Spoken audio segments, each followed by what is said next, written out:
Oi, pessoal, tudo bem com vocês? Aqui quem tá falando é a professora Daiane. Tô aqui de novo com vocês para trabalhar a semana 4 do Plano de Estudo Tutorado para o terceiro ano do ensino médio, regular diurno e noturno.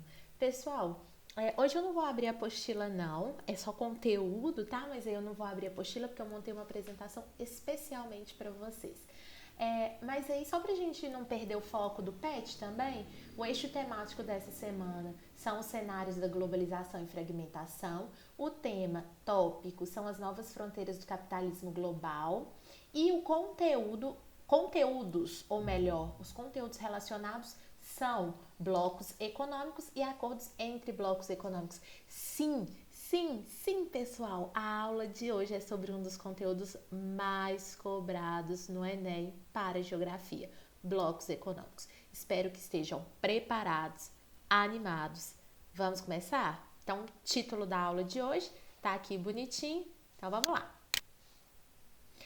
Primeira coisa, pergunta que todo estudante deve se fazer: o que são blocos econômicos? Fácil, fácil, fácil. São organizações governamentais que foram consolidadas com alguns objetivos gerais. Então, quando a gente fala organizações governamentais, são agrupamentos de países, conjuntos de países. E esses países se agrupam, se conjuntam, vamos dizer assim, com alguns objetivos.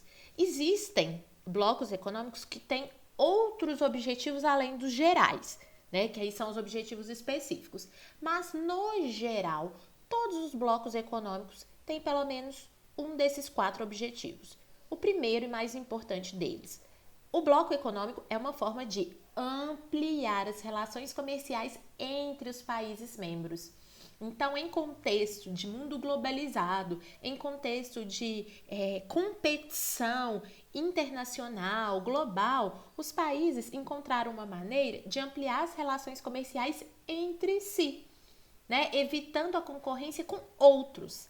Né? Então, a ideia é fortaleço o meu grupo para eu poder competir com outro grupo ou outros países. Daí esse número um. O segundo, que é na verdade um complemento ao primeiro: reduzir ou eliminar tarifas alfandegárias. Então, qual que é a ideia dos blocos econômicos? Como que eu vou fazer para ampliar minhas relações comerciais? A ideia deles foi através da redução ou, em alguns casos, até a eliminação de tarifas alfandegárias, taxas, impostos cobrados na importação e exportação de mercadorias. Para que isso tudo a gente deve estar pensando? Por que ampliar relações comerciais? Por que reduzir ou eliminar tarifas? Porque o grande interesse dos países que se unificam em blocos econômicos é garantir o crescimento econômico deles, o crescimento econômico dos países membros. Além disso, os blocos econômicos nos proporcionam hoje uma nova maneira de regionalizar o mundo, uma nova forma de enxergar o mundo.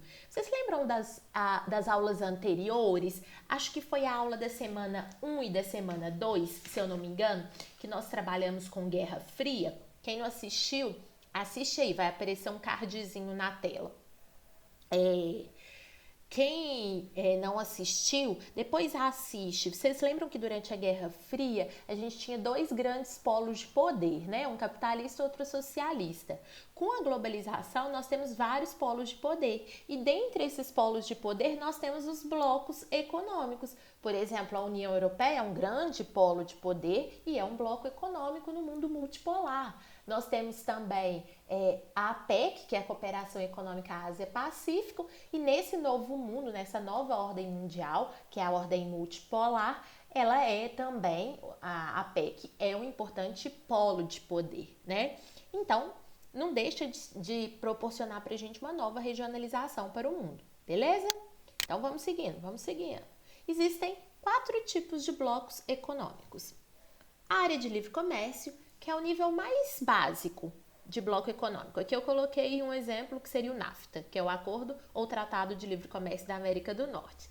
Dentro de uma área de livre comércio, atenção, viu? Isso está escrito no PET, depois vocês vão ler, mas presta atenção aqui na explicação. Dentro de uma área de livre comércio, os países membros estabelecem entre si uma redução de tarifas alfandegárias ou podem eliminar tarifas para determinados produtos. Então, o NAFTA, que é formado pelos Estados Unidos, Canadá e México, funciona da seguinte maneira: mercadorias comercializadas entre eles podem ser comercializadas com tarifas reduzidas ou, em alguns momentos, até eliminadas. Vai depender do produto e isso tudo é estabelecido em comum acordo pelos países membros. Nós temos também um segundo tipo de bloco econômico, que é a União Aduaneira, cujo exemplo a gente tem o Mercosul, que é o bloco que o Brasil faz parte, que é o Mercado Comum do Cone Sul. A União Aduaneira, basicamente, é uma área de livre comércio. Então, por exemplo, dentro do Mercosul, existe uma área de livre comércio entre os países membros. Os países membros vão comercializar com redução de tarifas ou, em alguns casos, com tarifas eliminadas entre si. Entretanto, ao comercializar com países de fora do bloco, paga-se ou cobra-se, né? Aí depende do fluxo da transação, uma tarifa chamada de TEC, tarifa externa comum. Atenção, essa TEC, tarifa externa comum, como o próprio nome diz, a TEC só vai incidir na hora que um país do Mercosul for comercializar externamente ao bloco, for comercializar com alguém que está de fora. Então, por exemplo, Brasil dentro do Mercosul com os países membros tem ali uma redução ou eliminação de tarifas, mas ao comercializar com a China, que está fora, mas que é o seu principal parceiro comercial, tem ali nas comercializações, nas transações comerciais, uma tarifa, né, que é a TEC, tarifa externa comum. Tem o mercado comum, cujo exemplo é a União Europeia. O mercado comum é um bloco econômico já bastante consolidado. Ele funciona da seguinte forma: além de livre circulação de mercadorias, serviços, capitais, existe também a livre circulação de pessoas, beleza? Então, o Mercosul, apesar de ter o nome Mercado Comum do Cone Sul, ele é classificado como União Aduaneira e não como Mercado Comum. Isso já foi pegadinha demais em prova de concurso, de vestibular e por aí vai, tá bom? A União Econômica e Monetária seria o nível master, o nível top de todos entre os blocos econômicos. A União Econômica e Monetária acontece quando, dentro ali do bloco, os países têm, além de livre circulação de mercadorias, além de livre circulação de pessoas, além da adoção de políticas econômicas, além da adoção de políticas sociais comuns, eles também adotam uma moeda única. E aí você que está me ouvindo pode pensar assim: essa professora errou? A União Europeia tinha que estar aqui em União Econômica e Monetária?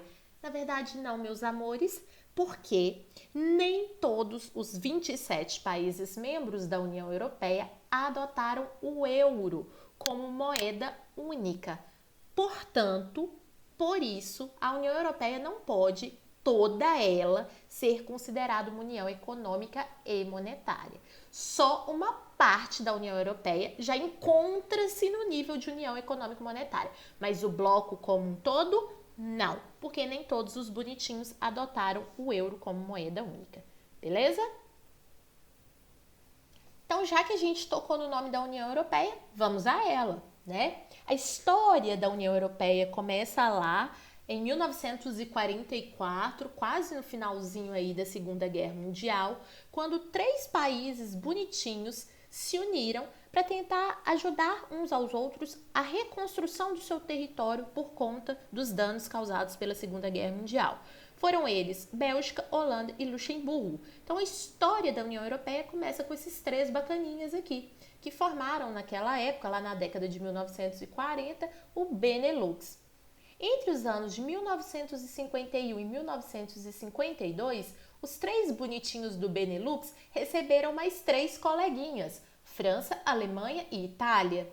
E aí esses 6 países formaram a CECA, que é a Comunidade Econômica Comunidade Europeia do Carvão e do Aço. Por que esses 6 países formaram uma comunidade do carvão e do aço? O objetivo era facilitar a circulação de carvão e aço entre esses 6 países membros. Por isso que ela recebeu esse nome. Então, o objetivo era garantir que 2 mercadorias importantíssimas, carvão e aço, circulassem de maneira mais livre, né, com redução ou eliminação de tarifas, ok? Em 1957, a SECA vai receber novos membros. Aqui eu não coloquei quais seriam esses novos membros, que aí já vai aumentando muito. Ela vai se tornar CEE, Comunidade Econômica Europeia. É em 1957 que ela vira um mercado comum. Por que ela já vai virar um mercado comum em 1957? Porque ela vai ter, além da livre circulação de mercadorias, que é sem tarifa ou com tarifa reduzida, ela vai ter também a livre circulação de serviços, pessoas e capitais. Só em 1992 é que o nome União Europeia passa a ser usado. Foi em 1992 que foi assinado o Tratado de Maastricht, que regulamentou, portanto, o nome União Europeia. Bom, mas a história dela começa décadas antes. E o euro, que é a moeda única adotada em uma parte da União Europeia, não posso dizer em toda ela, foi adotada a partir do ano de 1999, beleza? Aqui tem um linkzinho bem legal que mostra um pouco da cronologia da adesão. Vai mostrando os anos em que cada país aderiu, né, à União Europeia. Eu vou colocar esse link na descrição do vídeo, tá bom? Para depois vocês clicarem. Eu não vou clicar não, porque senão fica muito longo. É só olhar a descrição do vídeo, bom? Vamos falar agora um pouquinho dos aspectos sociais e econômicos da União Europeia. Tem que falar especialmente da União Europeia, porque é o maior bloco econômico do mundo em número de países membros. No PET de vocês, fala 28 países membros, mas são 27. Oficialmente, em 2020, caíram para 27 porque a saída do Reino Unido foi oficializada, tá bom? Então, corrijam lá, 27 países membros. A União Europeia teve problemas graves entre os anos de 2008 até 2016, principalmente, porque foi um dos blocos econômicos que mais sentiu os reflexos da crise econômica de 2008, que foi uma crise mundial, mas que teve seu início lá nos Estados Unidos. E como os Estados Unidos é um importante parceiro comercial da União Europeia, ela sentiu muito a crise iniciada lá nos Estados Unidos, né? Então, produtos que os Estados Unidos compravam da União Europeia e que vendiam para a União Europeia passaram a não ser comprados ou a não ser vendidos ou a serem vendidos com um preço maior. Então, isso tudo acabou gerando uma série de impactos na União Europeia, beleza? Esses impactos foram sentidos a partir do aumento do desemprego. Soma-se a essa questão econômica também um outro problema, que foi o aumento da imigração.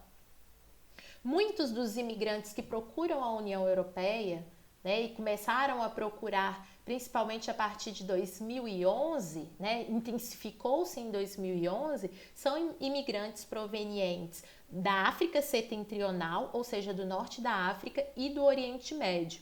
Muitos desses imigrantes buscaram abrigo, buscaram asilo na União Europeia em função de guerras e conflitos que estavam ocorrendo em seus países de origem. E aí aqui eu não posso deixar de falar da Primavera Árabe, uma onda de protestos, uma onda de revoluções que começou lá na Tunísia, no norte da África, e se espalhou por outros países, tanto do norte da África como países do Oriente Médio, que é o caso da Síria. Então, muitos sírios, por exemplo, fugiram para a Turquia e, através da fronteira da Turquia, eles tentavam entrar na União Europeia.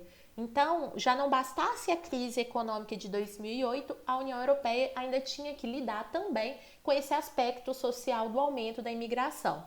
E aí, alguns nativos, ou seja, pessoas naturais da União Europeia, não souberam lidar bem com o imigrante. E aí uma consequência foi a xenofobia, que é o medo, aversão ou preconceito contra o estrangeiro. Isso tudo veio acompanhado também com a ampliação dos ataques terroristas, né? Lembrando que alguns desses imigrantes, eu não estou generalizando, jamais faria isso. Alguns desses imigrantes acabaram sendo cooptados, ou seja, foram fazer parte de grupos terroristas, né? Porque eles não encontraram aquilo que eles necessitavam na sociedade da União Europeia. E aí o grupo terrorista acabava oferecendo para ele casa, acabava oferecendo para ele condição social que lhe foi negado. Então, muitos desses imigrantes acabavam fazendo parte de grupos terroristas, né? Então, eles sofreram xenofobia e também aí foram buscar abrigo onde eles conseguiram, e aí eram nos grupos terroristas, e aí houve um aumento do terrorismo também. Uma questão importante que a União Europeia tem que lidar é a sua dependência energética. Né? Grande parte do petróleo que a União Europeia consome, ela necessita importar. Tá? Isso é muito importante. Essa crise econômica, ela foi mais sentida em alguns países da União Europeia. Esses alguns países da União Europeia receberam um apelido nada legal, nadinha legal. Esses países da União Europeia que mais sofreram os reflexos da crise, tanto de 2008 quanto a crise de imigração a partir de 2011, foram chamados de forma bem negativa de pigs.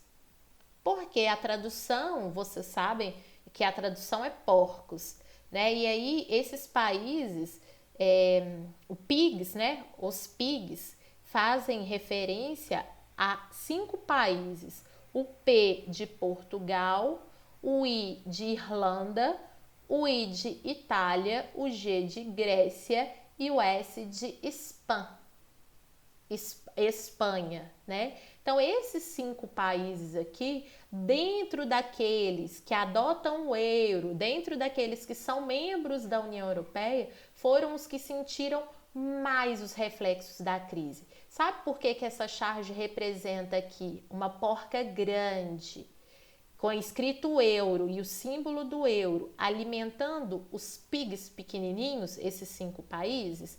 Porque todos esses 5 países necessitaram de socorro econômico dos países mais fortes da zona do euro, como, por exemplo, a Alemanha, né?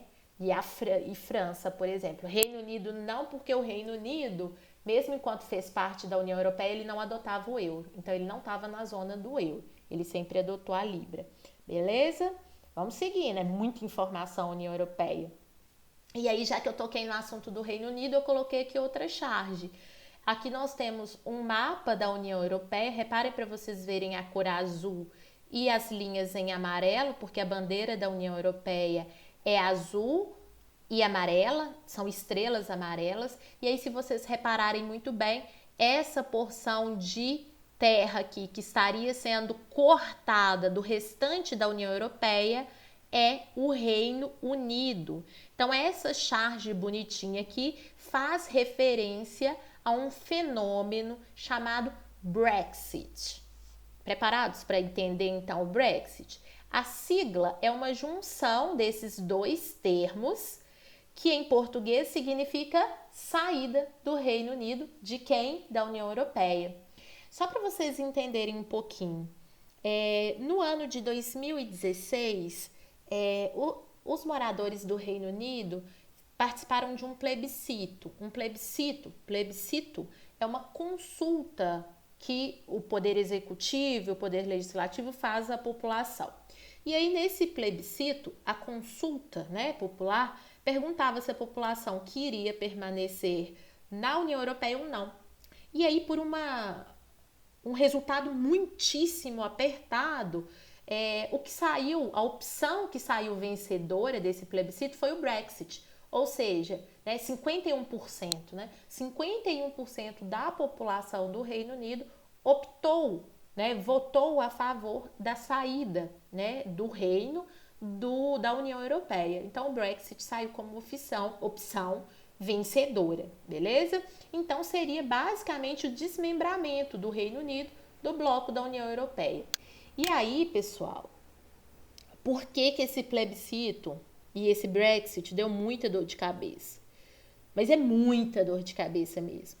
Porque nunca nenhum país que entrou para a União Europeia quis sair. A União Europeia tem um monte de país que é candidato a participar, mas não a sair.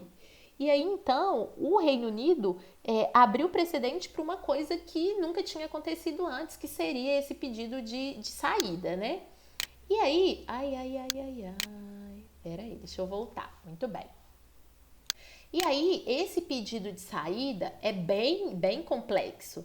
Aqui tem o passo a passo de como que ocorreria esse processo de saída. Só para vocês terem uma ideia, o plebiscito foi em 2016, foi a primeira etapa. Depois a segunda etapa, aprovação pelo parlamento, aí vem o aviso ao Conselho Europeu, as negociações. Tá vendo aqui o prazo? Não sei se está dando para vocês enxergarem direitinho. Vou ver se eu consigo dar um zoom.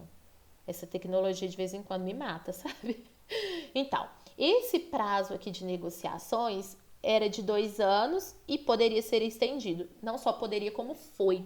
Foi um dos processos mais difíceis a negociação. Teoricamente, ela terminaria em 2018.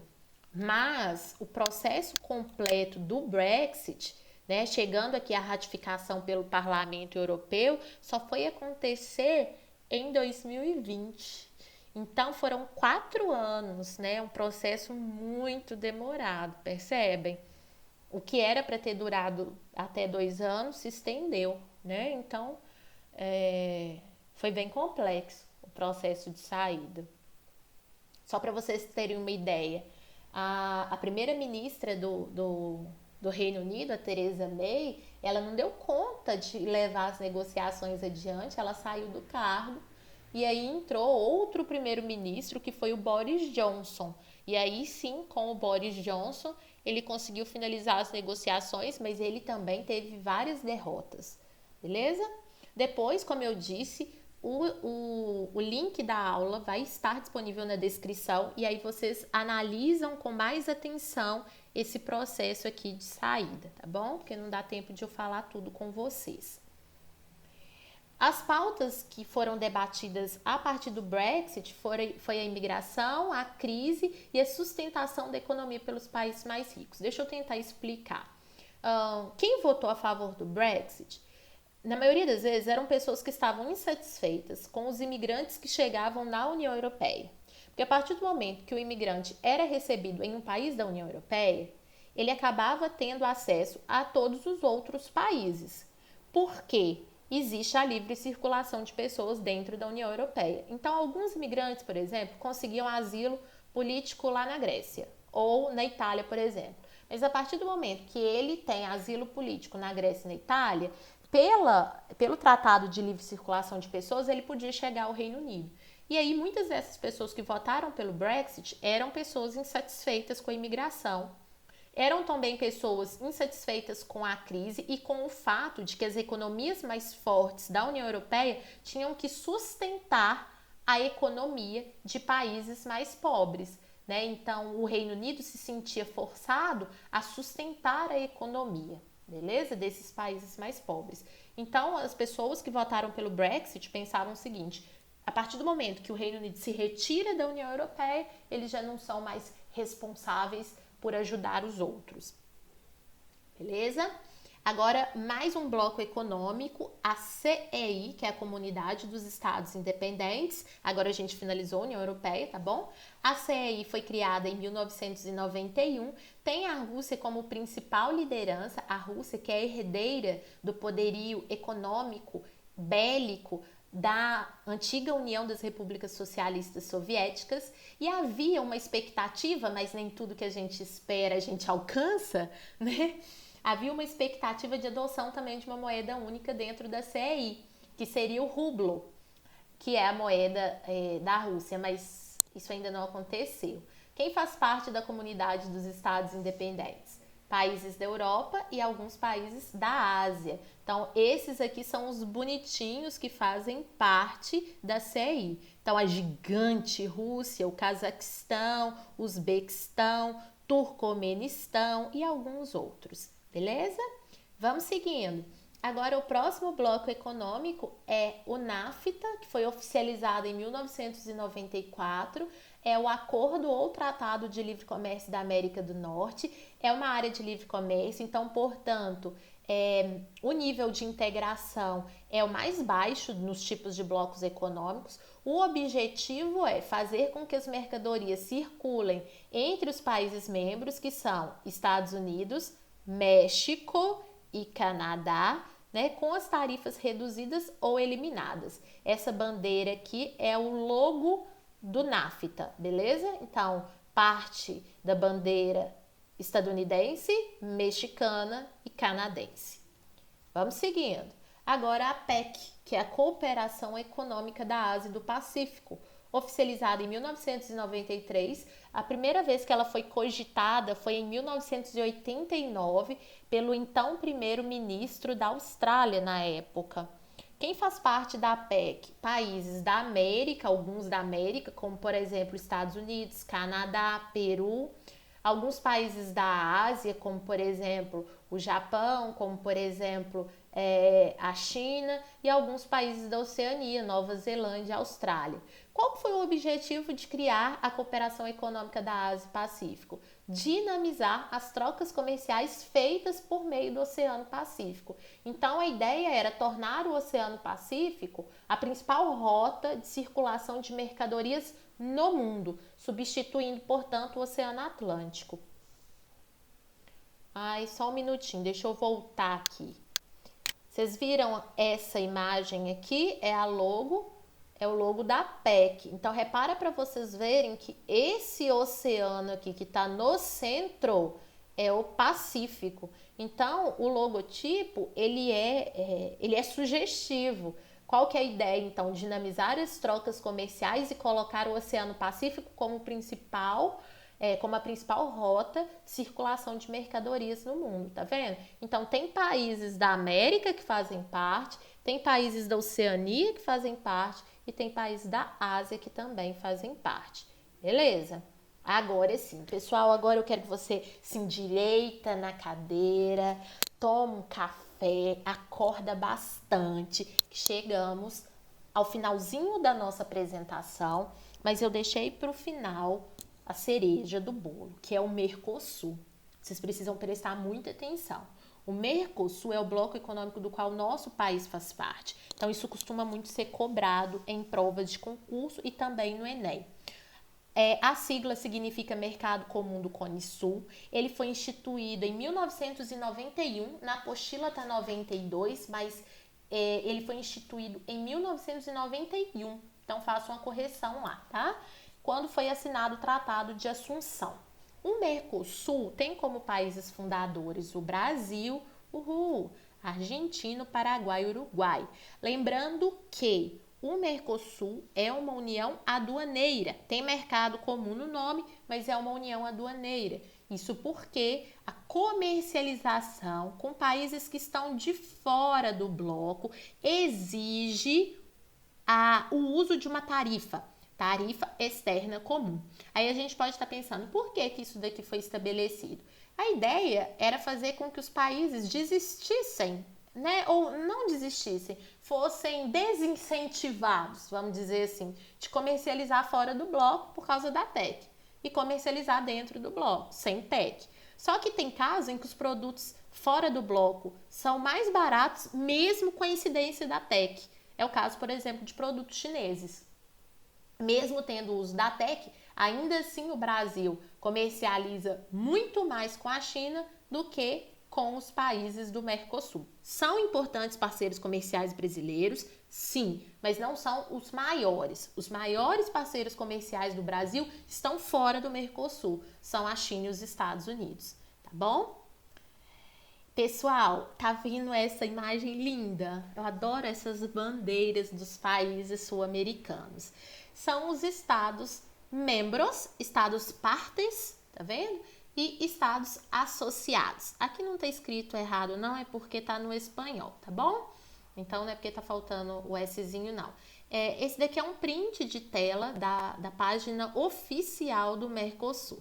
Vocês vão ver aqui que nós temos os 4 países fundadores, então Argentina, Brasil, Paraguai e Uruguai, e nós temos aqui a Venezuela. Não sei se está dando para vocês enxergarem, tem um asterisco aqui na Venezuela, porque a Venezuela está atualmente suspensa do nosso bloco. Já já eu chego nesse assunto. E aqui nós temos os estados associados. Estados associados não são a mesma coisa que estados partes ou estados membros. Os estados associados são parceiros, mas eles não estão obrigados a cumprir todas as cláusulas do Tratado de Assunção, diferente dos estados partes ou estados membros. Beleza? Os nossos associados são a Bolívia, Chile, Colômbia, Equador, Guiana, Peru e Suriname. Ok? Espero que tenham entendido, tá? A diferença entre estados membros e estados associados. Agora sim eu vou contar algumas historinhas sobre o Mercosul. Então, olha, eu falei para vocês que a Venezuela está atualmente suspensa, mas ela não é o primeiro país a ser suspenso do Mercosul. Em 2012, o Paraguai também foi suspenso. Foi suspenso porque houve um processo de impeachment do presidente paraguaio na época, o presidente Fernando Lugo. E aí esse processo de impeachment foi considerado ilegal. E aí muitos paraguaios passaram a falar que havia acontecido, portanto, um golpe de Estado no Paraguai. E dentre as cláusulas do Tratado de Assunção, existe uma que obriga que o país, para ser membro do Mercosul, ele tem que ter uma democracia. E aí, por isso, o Paraguai foi temporariamente suspenso, até que a situação política do país, a situação do presidente Fernando Lugo fosse resolvida. E aí, essa suspensão do Paraguai coincidiu com a entrada da Venezuela.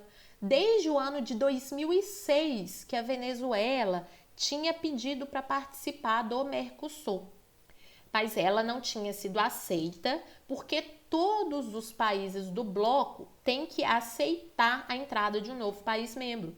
E adivinha, o Paraguai era um país que resistia à entrada de quem? Da Venezuela. Só que aí, no final de 2012, e tal, quando o Paraguai já estava suspenso, não havia mais, então, um impedimento para a entrada da Venezuela. Foi aí que a Venezuela foi aceita. Depois de aceita, o Paraguai acabou voltando para o bloco. E aí, então, a partir de 2012, 2013, 2014, 2015, o Mercosul passou a ter 5 países membros, Brasil, Paraguai, Uruguai, Argentina e Venezuela. Só que aí as histórias sobre o Mercosul não param. Viver na América Latina é viver sempre emoções.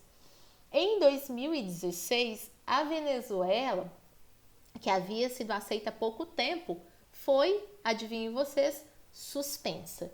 Isso porque, a partir de 2016, os países membros do Mercosul, Brasil, Paraguai, Uruguai e Argentina, fizeram uma conferência na qual entenderam que o governo venezuelano, o governo do atual presidente Nicolás Maduro, não era um governo democrático, era um governo ditatorial.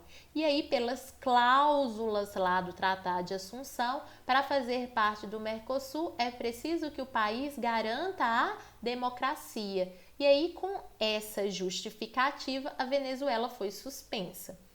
De lá para cá, 2017, 18, 19 e 20, o Nicolás Maduro continua no poder, continuou fazendo suas transformações na Venezuela, de acordo com o que ele acredita, e aí a Venezuela continua suspensa.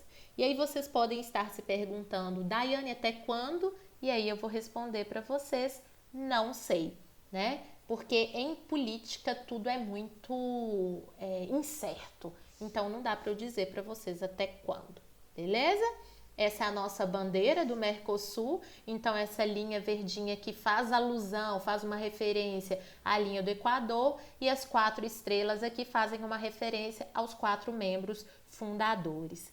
Pessoal, essa é a aula de hoje, essa foi a aula de hoje, espero que tenham gostado, é uma aula muito importante e a gente se vê na próxima aula, aí sim com a correção da semana 4. Um beijo enorme e até lá!